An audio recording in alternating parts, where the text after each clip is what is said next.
Chapter 13, Mrs. Peake Makes a Visit. June 3rd, 1861. That next day, and the day after that, Kelly did not get out of bed. Something heavy was pressing down on her, and it seemed to all but push the air out of her lungs. She could hardly move. She wondered if she would ever feel any differently. She wondered how Mama and Papa were able to move around and do the necessary things they did.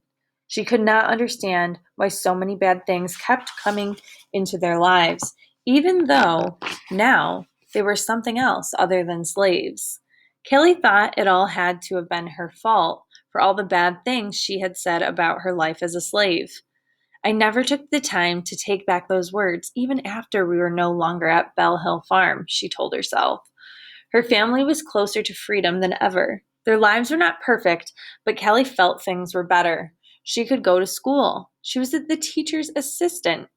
She wondered if she was also the reason they lost Joseph.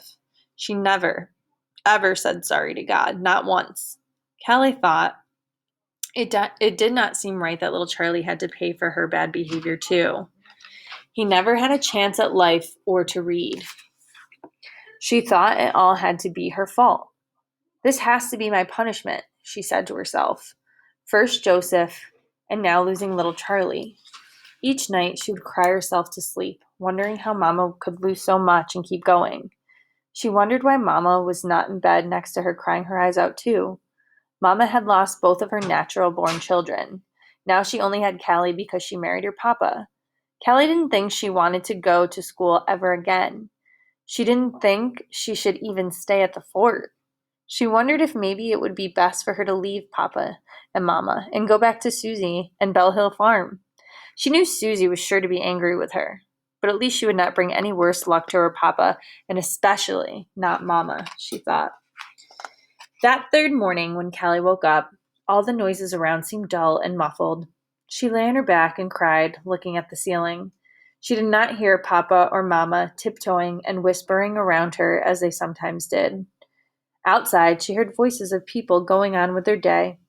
She heard soldiers marching. She heard people laughing as they went by, and she wondered why anything could be funny at a time like this. Then she heard someone's footsteps walking up to the door. There was a knock on the door. Callie was too tired to answer it, and she hoped they would just go away. The crisp, sharp sound of someone knocking came again and again. Callie thought Mama or Papa would say something to the visitor. The door opened and shut, and there were footsteps. "Hello?" called a woman's voice. "Hello, Callie?" It was not Mama's voice. "Who's there?" Callie thought. Her voice felt dry and parched. "Callie? It's Mrs. Peake." "Mrs. Peake?" Callie thought to herself, and her tears started up again. She turned her face to the wall, away from her. She did not want Mrs. Peake to see her like this. "Callie," Mrs. Peake said and smiled. She pulled a stool next to Callie's sleeping cot and sat down. "I've missed you at the school," Mrs. Peake began. Callie could smell the fresh scent of soap on her. "The children miss you too. They wonder when you will return to the schoolroom," she said and paused. Callie wanted to speak to her friend, but she did not know what to say. She didn't know how to say anything. Then Mrs. Peake started rubbing Callie's back and patting her, which made her cry even harder. But Mrs. Peake kept on talking. "I brought you an orange," Mrs. Peake began again, and started to peel it back and break it into sections. "I have at present a total of 39 scholars for morning classes. Our lessons are exciting, and our learners are also eager. They range from 5 to 13 years of age. If you were there, you would be number 40. Isn't that a good number for a classroom of scholars?" The burst of orange fragrance made Callie's mouth water. I, Callie stammered into a whisper. It was all she could say, and she started to cry all over again. All she thought she could do was cry. Mrs. Peake stood up, put the orange on the stool, and sat next to Callie on her cot. She patted Callie some more, and Callie cried harder. Then she lifted Callie from the sleeping cot into a sitting position and wrapped the girl in her arms. There now," she said over and over. "I'm so sorry for your family's loss. I am so very sorry," she said, patting her and letting her cry. "It's hard. These are some hard and terrible times. These are some hard and terrible times for our people, and these are some hard and terrible times in the world. but I do not know of a time in the world when things were any different. You must. We all must do the best we can with these times, Callie, for yourself, for others, for the ones we love, and the ones who love us. Mrs. Peake sat with Callie, holding her until their tears stopped. She turned Callie's face to look at her. Sometimes that is all that can be expected of us, to do our best. If this is your best, Kelly, then that is good enough for me. Understand? We all have some things in our life that we have lost that tear us apart, that make us feel we cannot go on. But you must go on. There are things that make us sad. Still, you must rise above these things and have the life you are intended to have.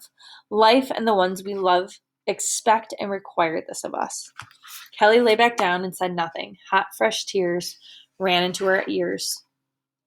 I would like very much to have you back in the schoolroom with me. You are a good and eager learner. You can learn to be a wonderful teacher, she said, brushing her hair back from her face. Calico girl, Mrs. Peake called her. Don't rush out of your grief, but do hurry to feel better so that you can come back to the school and start your life again. We need you. Then Mrs. Peake was quiet for a very long time before she spoke again. But now I must be on my way. I must greet the young adult scholars who will be arriving later this afternoon. Your parents attended the adult session last night.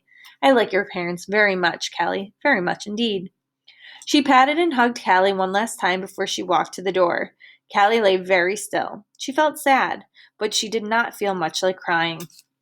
Kelly listened to the sound of Mrs. Peake's footsteps as she walked to the door until she could no longer hear them. The scent of the orange made Kelly realize how hungry she was. She sat up and put a section of the orange in her mouth. It reminded her of the first time she shared an orange with her teacher. It left a sweet taste with her.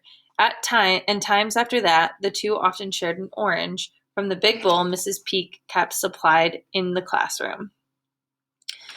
This time, Kelly wanted to say something. Finally, she found the words she wanted to say, and she knew to whom she wanted to say them. She spoke out loud.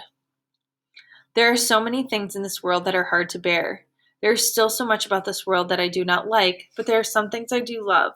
Papa and Mama, Joseph, and little Charlie. Kelly hesitated. And that little Charlie is in heaven with you, roaming around with my brave stars. She hesitated again. Oh, and Calico and oranges, and of course, Mrs. Peake. Kelly drifted to sleep, and she rested much easier this time. She felt better when she woke. When she got out of bed, she went to wash up and get dressed. But her linsey woolsey dress was not hanging by the wash basin. In its place was a shirt-waist dress made of blue calico. It did not have a pattern of flowers on it. It was a deep blue as the color of a cloudless sky. Around its collar was a thin strip of cream-colored ribbon. It was the most beautiful dress Callie had ever seen. It was hard to think that it belonged to her. Looking at it carefully, she could see that it was Mama's stitchwork and no one else's. Kelly wanted to put on the dress right away, but she paused just for a moment. When she put the dress on, she did it slowly and deliberately. Putting on the dress, she felt transformed. And she remembered what Mrs. Peake had told her the day when they first met. It is an unwritten rule, but most of us teachers wear calico. Callie smiled inside her brand new self.